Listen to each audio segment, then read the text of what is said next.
y'all. Welcome back. You have found us again at the Casseroles and Tacos playlist, and we are really glad you're here. I'm Katie. I'm the Casseroles, half of this little team here. And I'm Andrea, usually serving up tacos. And we're grateful you're here. We're happy to have you around our 2,000-mile-long table with us. We hope that you're having a good start to your summer and that you're cooking up good stuff in your kitchen too. If you joined us last week, I hope you've had an opportunity to try your first two recipes from the Casseroles and Tacos recipe swap, and we're looking forward to doing that with you more often, right, Katie? That was right. fun. Yes. We enjoyed that, and we are really glad that you're here.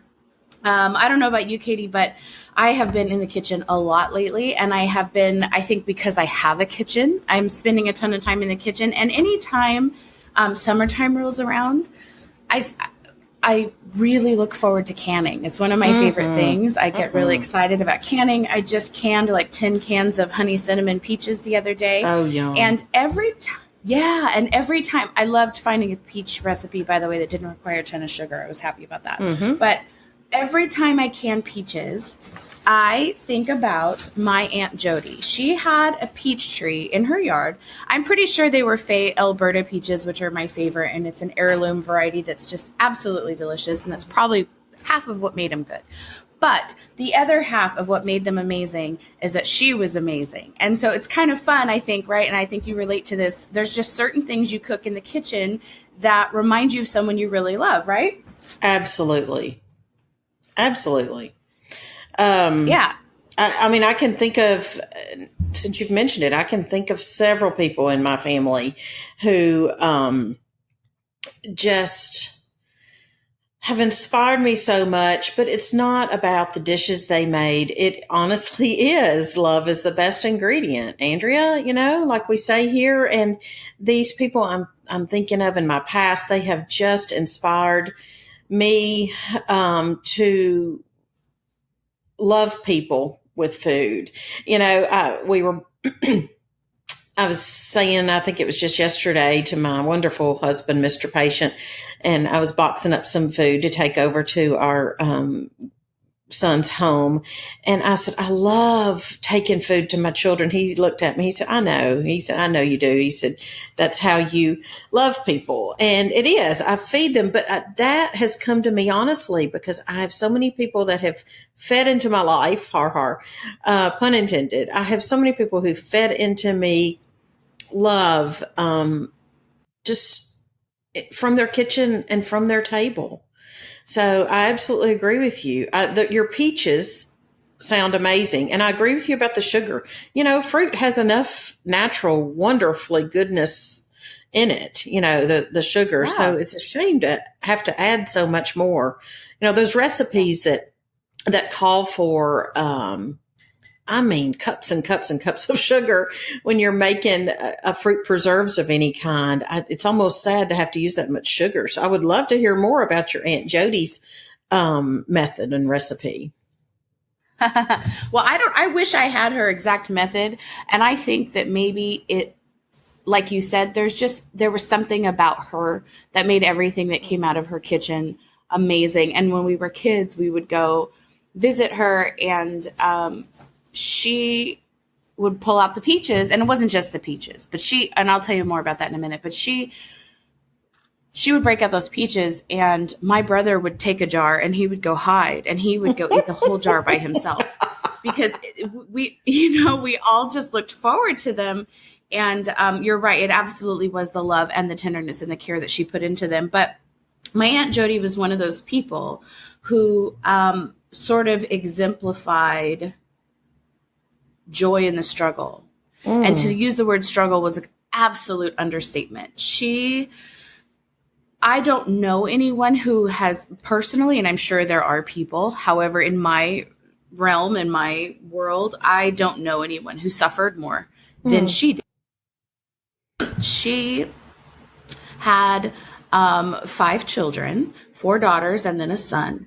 And when her oldest daughter was about 9 years old or so, she noticed she was falling down a lot, that she was riding a horse and she couldn't hold her body up. She fell off the horse. She was having some troubles. So she took her to the doctor. They did a lot of research, a lot of studies. And back then it wasn't like it is now where you can, get on the internet and find another person dealing with something similar. So there was a lot of research that had to be done. And they discovered that she had a degenerative disease. And I can't remember the name of it. And it's extremely rare. At the time, only, I think, 3 other families in the world were experiencing it, maybe 4. Oh, and wow. Basically what it does is once a girl would reach the age of puberty, their body would start to break down and their muscle function and just everything. And what the doctor told her was the problem is it only happens to girls. And when it happens to one girl in the family, it's certain that every other girl is going to experience it. So here she is with 4 daughters, knowing this is coming her way. So she was told that they would not live past 20. That I'm sure she was encouraged to put them in some sort of institution. She refused all of that. She refused the fact that they were going to die young, and decided that she was just going to give them the best life that she could. And she did. And she had nurses and doctors helping her, but she was just in the trenches, always with her girls, making sure their toenails were painted, feeding them the best food she could feed them, taking care of her husband in the process, just really like the example of sacrifice and love and just a mother's heart. And long story short, because it is a long drawn out story, she lost her husband, I believe in the 80s is when he died. And he was her muscle. He was the one helping her move the girls around and whatnot. And they were all bedridden at this point. Oh, dear. And so she lost her husband. She lost her first daughter, passed away when she was, I believe, 58, maybe 60. They said she'd only lived to be in her 20s, and here she was pushing 60, if not 60. Her second daughter passed away at 58, and the twins, she had twin daughters.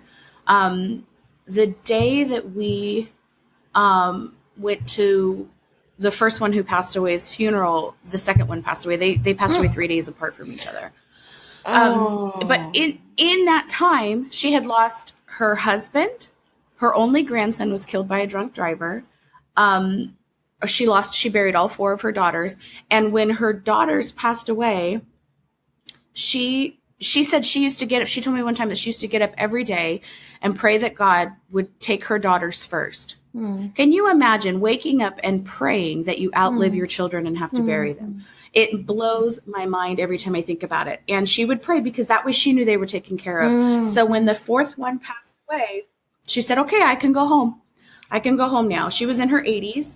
And she said, I'm good. I can go home now. I've done my job. And just worn out. Bless her heart. Yeah, but she used to just tell me, though, but she still was smiling the whole time. And she would tell me, the Lord giveth and the Lord taketh away. Blessed be the name of the Lord. And she lived that, and she meant it. And when you would come to the house, you would walk in, it smells like fried chicken. She has a whole table set up of just main courses. She would have a table of side dishes, all of her mashed potatoes, her mac and cheese, her casseroles, her vegetables, her salads. I'm talking, there may have been 15 of us to feed, but there was enough for an army. There was a dessert table. Her famous lemonade was up on one side. She would be standing there on her walker. She had one of those rollator walkers that you can sit on because her knees were bad. But she would be sitting there frying chicken. She wouldn't take help from anyone. She wanted to cook for everyone. And she would stand over the table serving us. She wouldn't sit and eat with us. She'd walk around and make sure everybody had what they needed. But to think, there's days, Katie, when I don't want to cook because I have a headache. And I'm blown away. Wow. Yeah. This is amazing. Yeah, so she blew my mind. And when I got married, she told me, she got me a wedding gift, and she said, darling, do you want to know the key to a happy marriage? Well, of course I wanted any wisdom from her. Yes. I said, of course. And she handed me my gift, which was a crock pot. And she said, you feed the man, honey. It was amazing. And so that really planted a seed in me too. And she didn't literally mean you feed the man. She meant nurture him, love him, take care of him, serve him, and that just struck a chord with me.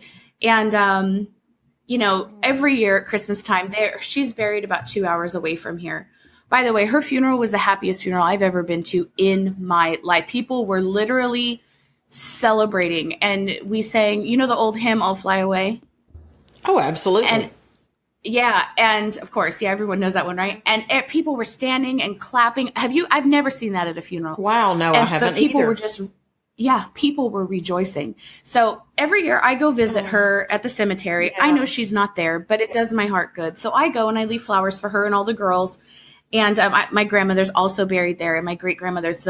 It's about 2.5 hours from here, but like my entire side of the family, my dad's side of the family, is all buried there. So I go and I make the rounds. Sure. But it captivates me every time because, and I'll end the story with this, but when you go down the row of their headstones, her first daughter her headstone says something along the lines of dancing in heaven with a new body. And the next one says something along the lines of safely in the arms of Jesus, or something along the lines of being restored and renewed. And the twins have a joint headstone that say together forever in heaven. And then Aunt Jody says, "Yay, Mom's home." Yeah. Oh, my stars. It makes me cry every time. I wasn't expecting that, Andrea. Wow. I know. And I'm prepared for it. And every time I see it, I just burst into tears because I think she's such a depiction of loving from the table, loving from the kitchen, and doing it regardless of like whatever life has dealt her. She still got up every day, did her best, served her family. And not only that, but lived in gratitude to God for what he gave her. How many times have we looked at a situation in our life and said, this is not what I signed up for. I was dealt a bad hand of cards. This is not fair. Like, I've said those things many times. But then I immediately think of her waking up every morning, praying that she outlives her children. And I'm humbled. And I remember, get up, make the food, love the kids, love the husband, just feed the man, honey. And then I go can some peaches. And then I'm able to have a moment with her that, keeps me moving. Yeah. I'm over here drying my tears with my skirt hem. So hold, please, while I dry my tears. Seriously. I mean, that's wow. Thank you for sharing that with all of us. But that was just amazing. That's an incredible testimony, and what an amazing part of your heritage, Andrea. I mean, an amazing part of your story. Yeah. And I'm just soaking it in, and wow. Yeah. I understand. Believe me. Sometimes it's one of those things where, and I'm sure that our listeners, somebody, and probably you too, Katie, there's this bittersweet thing sometimes where the life and story of someone in your heritage, in your past, in your family that's no longer here, or that passed away when you were young, like my grandmother and my mom's side. I was 8 years old, maybe not even quite 8 when she passed away. But everything I know about her, and I read her recipe books, and I read the things that she writes, and I just think like we were kindred spirits in a way. Like, there's so much of myself that I see in her, and it grieves me that I didn't have her to help me foster that. And with Aunt Jody, I was in my 20s when she passed away, and didn't really come into my own as a homemaker, as a mom, as a wife until shortly after that. And so it's another one of those things that like hurts me in a way because I don't have her to walk me through things. I remember one day I was canning and I kept having mishaps. One day a jar exploded, and another day, another time it was the same day, I had everything busted out of the top and things weren't sealing. And I sat on my kitchen floor and I cried. And then I thought, why am I crying? Why is this affecting me so deeply? It's a jar of tomatoes. It's a jar of peaches. What is my problem? And I realized it's because I don't have these women in my life. My great grandmother who canned everything, my grandmother who could can, my Aunt Jody who canned peaches every year. I sat on the floor and cried because I didn't have those women that valued that trade, that skill. in my life anymore. So I'm inspired by them, but there's also this little sadness in my heart that's like, oh, how much I could use them now. I see myself in you so much, and I just wish I could have your wisdom, you know? So it's kind of one of those bittersweet things for me, because there's been so many times when several of these women that I just wish, gosh, I wish I could just have one day with you to get your wisdom. Yes. Because you can Google anything, but it's just not the same as someone you love teaching you, you know, with their apron on and helping you through it. Mm-hmm. It's amazing how you and I are so much alike, and you know, we've grown up in different surroundings, atmosphere, states, but amen to everything you are saying and have said, because first of all, a couple things you said, and just feed the man, honey. You know, I'm going to link this verbally, direct our listeners to the podcast we did interviewing my cousin Renee, because, you know, she tells a little story. I'll let everybody go back and listen to that podcast. But she tells a little story about the woman who, quote, fed her man, unquote, you know, right. Physically and just emotionally, spiritually, when he was down, and spiritually. So, you know, I think that kind of links, you know, our listeners might want to go back and listen or re-listen to that. When we talked to my cousin Renee, I really think that was brought to mind when you said that, her marital advice. But you are so right. And, you know, one of the things that's passionate, that I specifically, but my family, my husband and I, but mainly it's coming from my desire to teach the younger. And the Lord knows there is not enough time in the day for me to do everything I want to do, and all the projects and all the ideas that I have to share skills. And the Lord also knows I've got a lot to learn myself. And so, yes, I do wish for those days. Now, see, you're going to make me cry a lot on this episode, Andrea, but I do wish for those days that I could say, okay, Aunt Coco, I don't remember what you said about the color of mold on top of my kraut. I mean, this literally happened one day. She has given me Aunt Coco did give me her kraut crock and her kraut cutter and all that. And I remember having this conversation with her. Okay, the mold's pink, or the mold's so-and-so, or there's no, I mean, ideally there's not supposed to be mold, but I'm just saying, I wish I had that day with her when I could, ask her.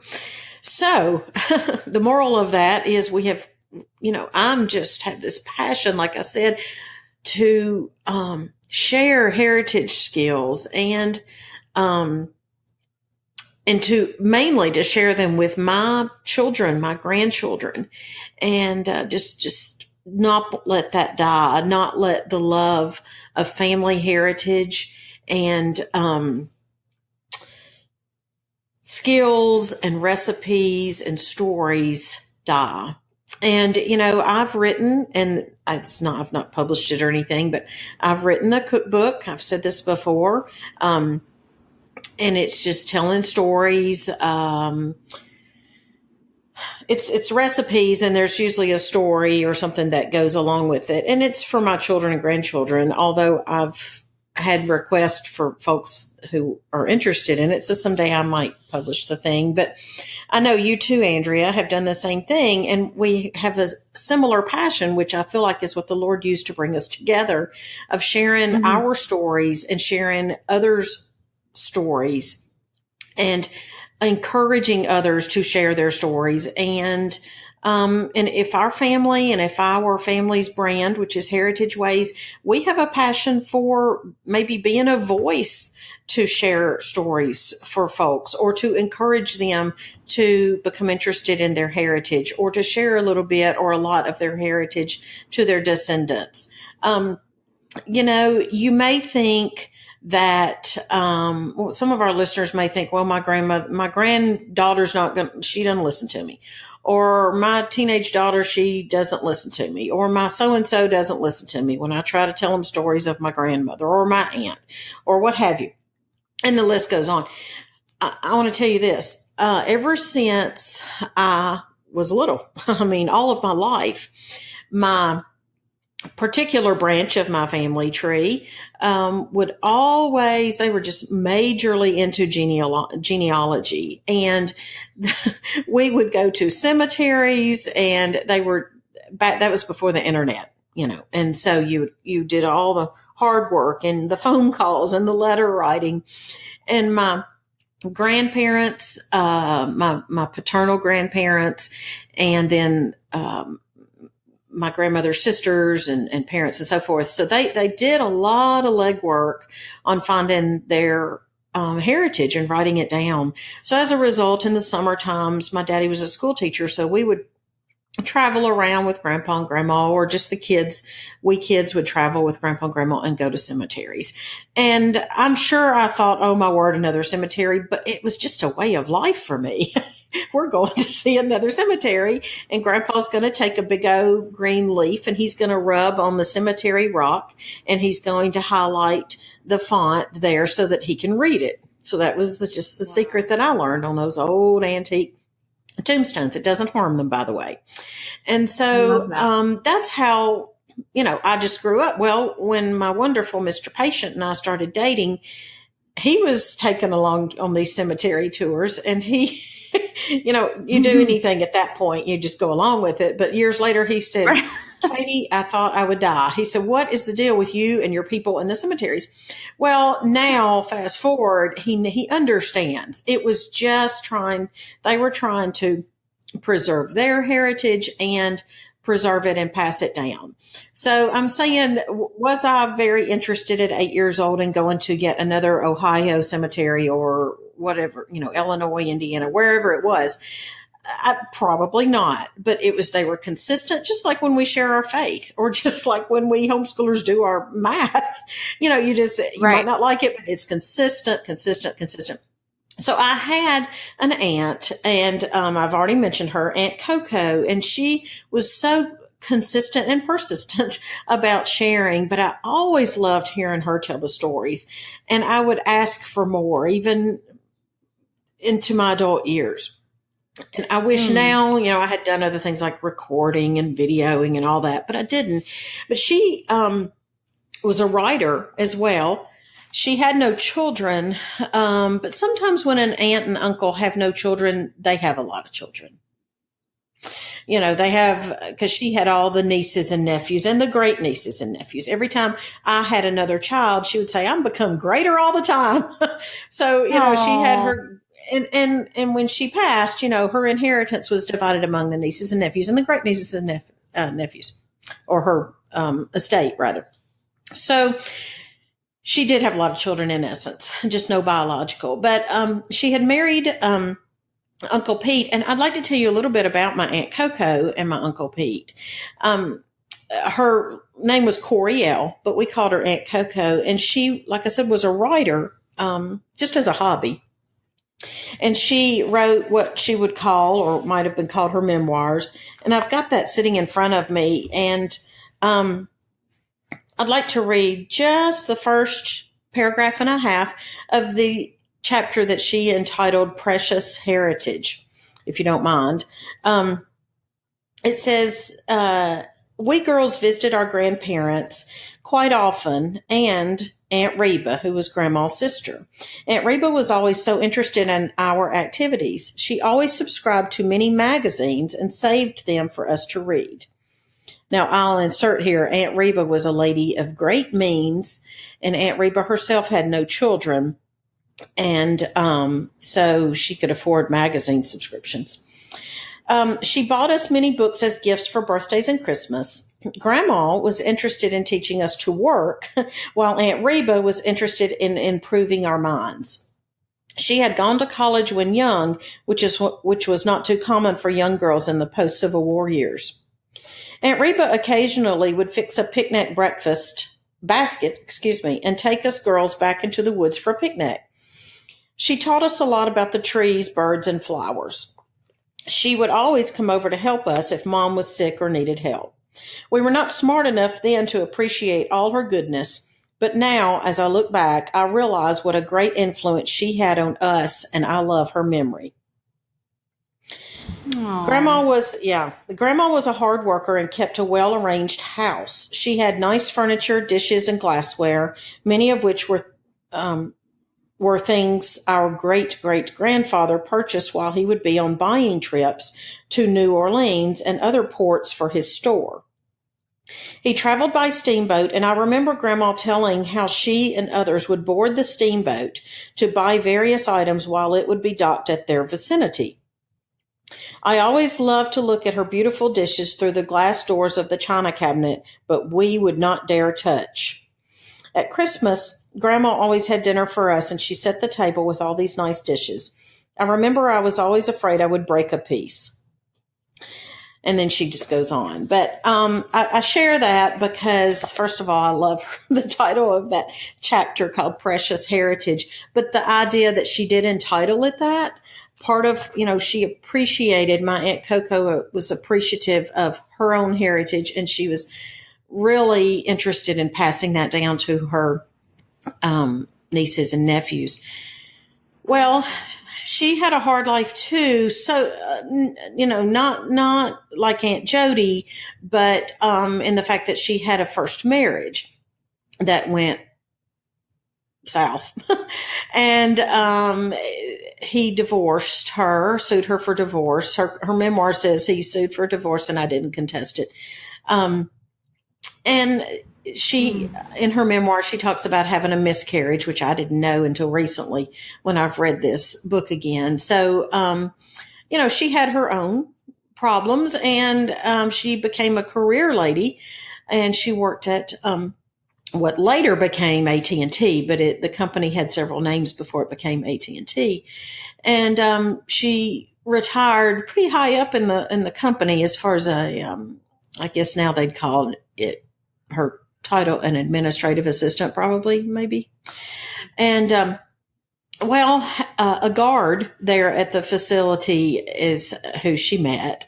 And he was Uncle Pete, who he became her second husband and the love of her life.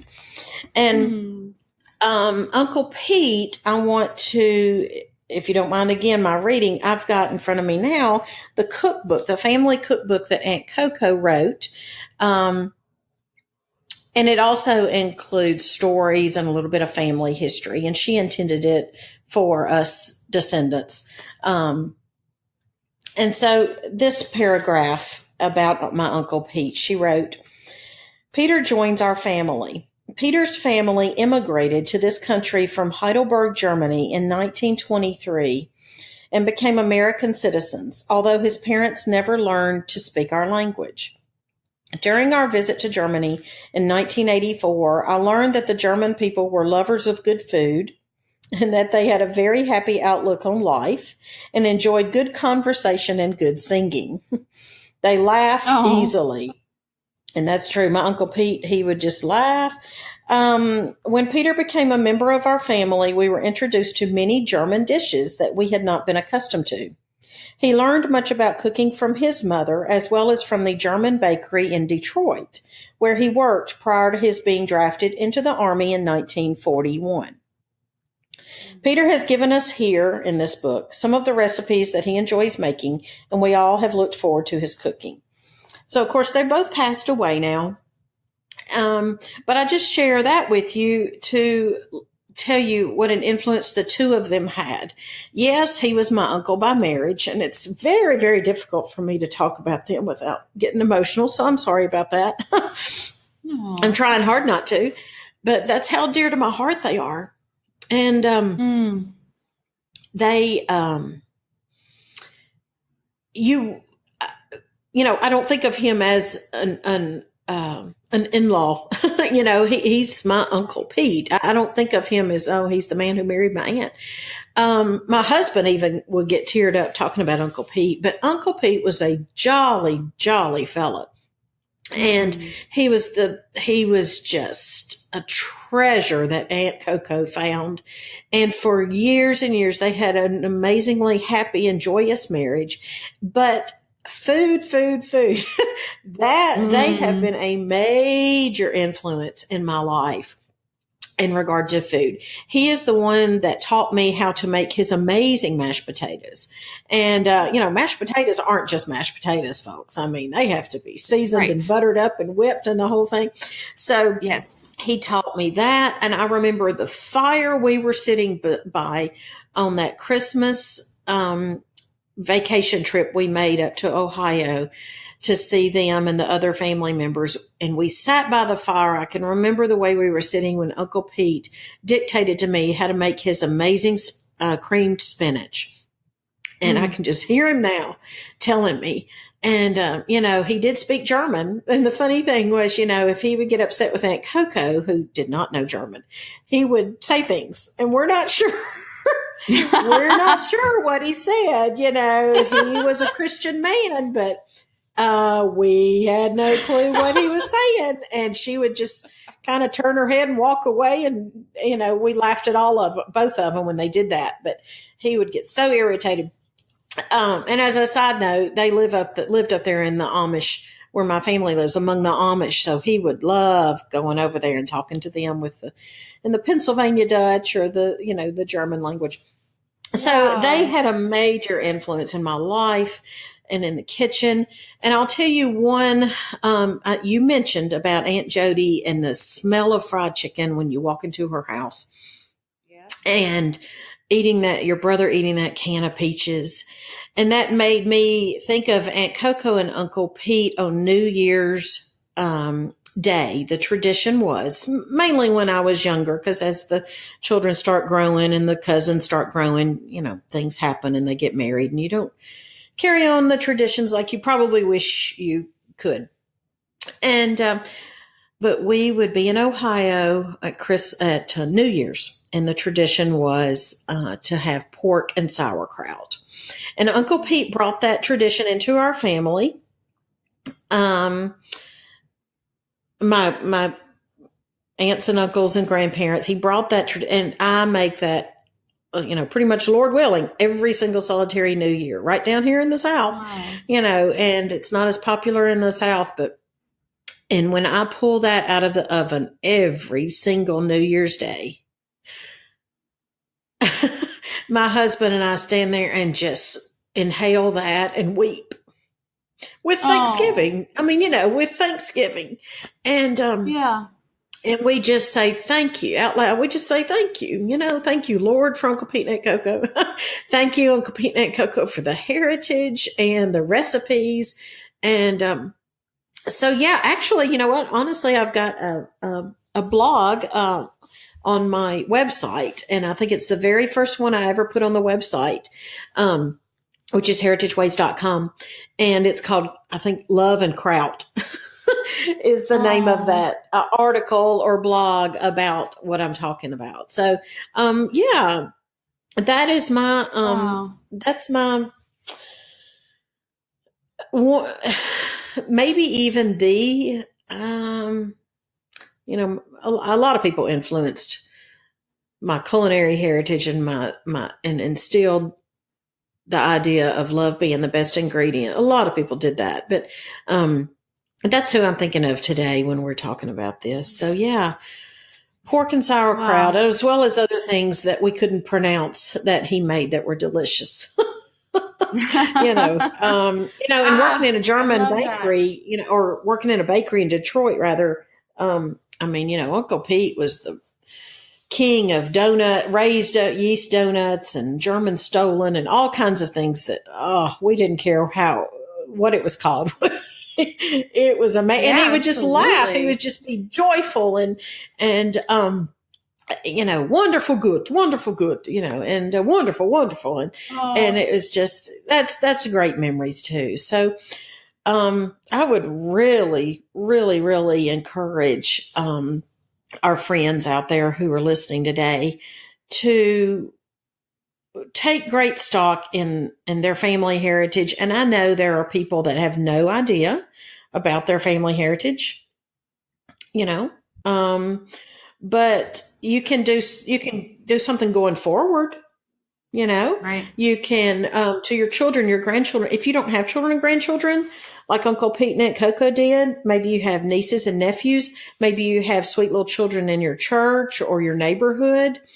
And, there is something everybody can share with someone. There's some tradition, there's some family recipe, maybe a recipe that has just become popular in your home. Maybe you didn't come from a good home or a mother who cooked or whatever. But we can start here and go forward, establishing a heritage and just appreciating that heritage. So good stuff today. Thank you for starting us out with Aunt Jody. That is amazing. Well, I love hearing you tell the story of Aunt Coco and Uncle Pete, because it's obvious the way it affects you, and it communicates the love and the intensity of the love that you have for them. And I always tell people that a kitchen legacy is incredibly important. And I don't think that I would have as much of a grip on who I am and where I come from had I not been given recipes and been told the kitchen legacy of the people before me. And not just the women, but I come from a long line of men in the kitchen and restaurateurs, and both my grandfathers owned restaurants, and they all communicated love in the same way. And it helps me to stay connected to where I came from and who I come from. And I just want that for my kids. And I fear that we're losing that as a society. It's, you talk about your Aunt Coco writing, and my Aunt Jody wrote the story of Uncle Guy, and how Uncle Guy came from Oklahoma, and how the family, he's the reason we're in California. And, because it was his story of leaving the Dust Bowl and all of that. Wow. And, and so I think about these women sitting and writing these stories, and I'm sure Aunt Jody and Aunt Coco aren't the only ones. It was something a lot of people did.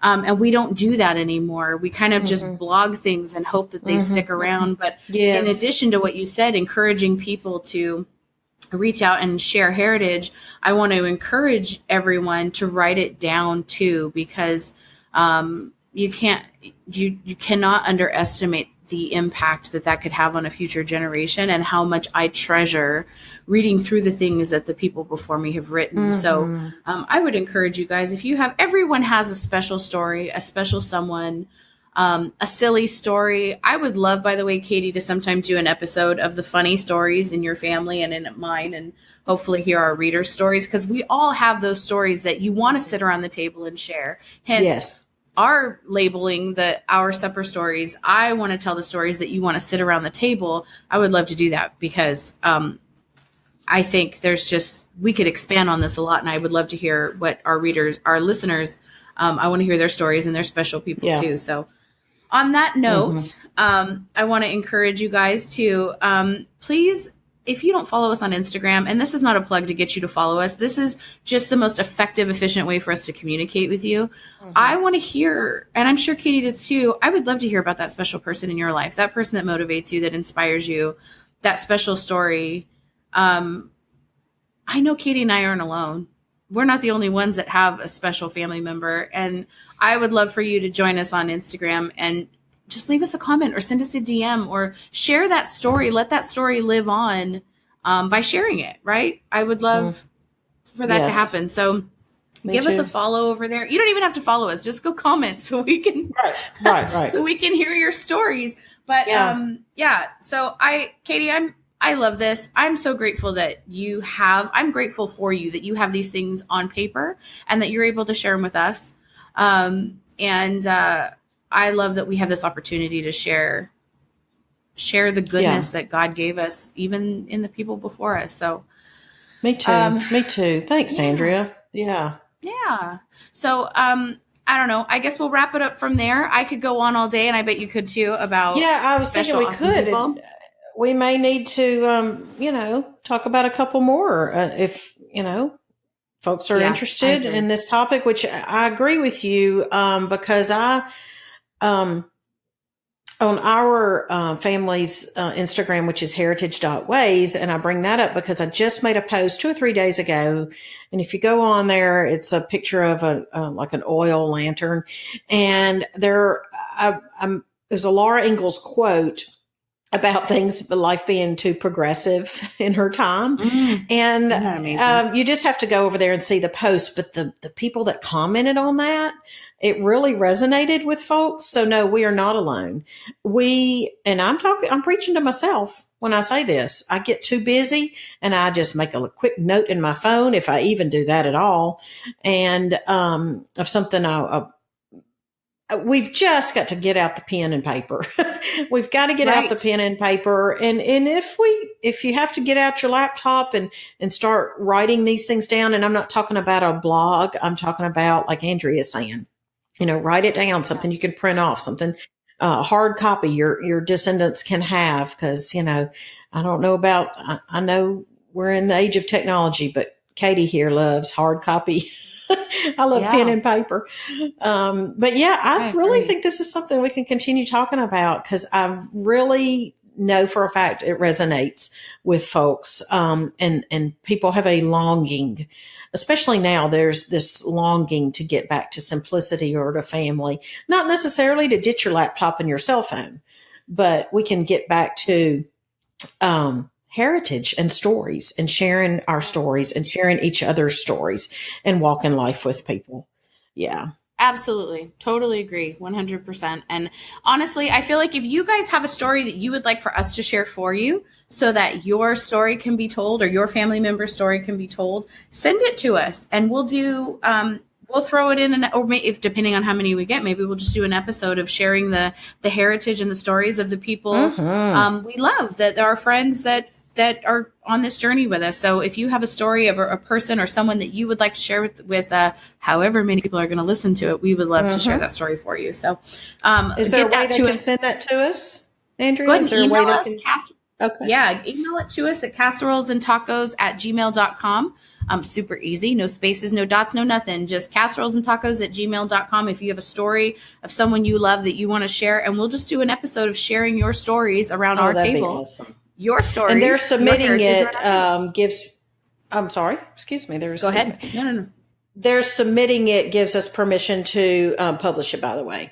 FYI. Right. Absolutely. Right? Yeah, absolutely. Okay. So if you want it shared publicly and you want to give us that permission, we would love to share it for you. So on that note, we would love to hear from you guys. We hope that we do. We're thankful that you took time to sit around our table and hear stories and wipe your tears with us.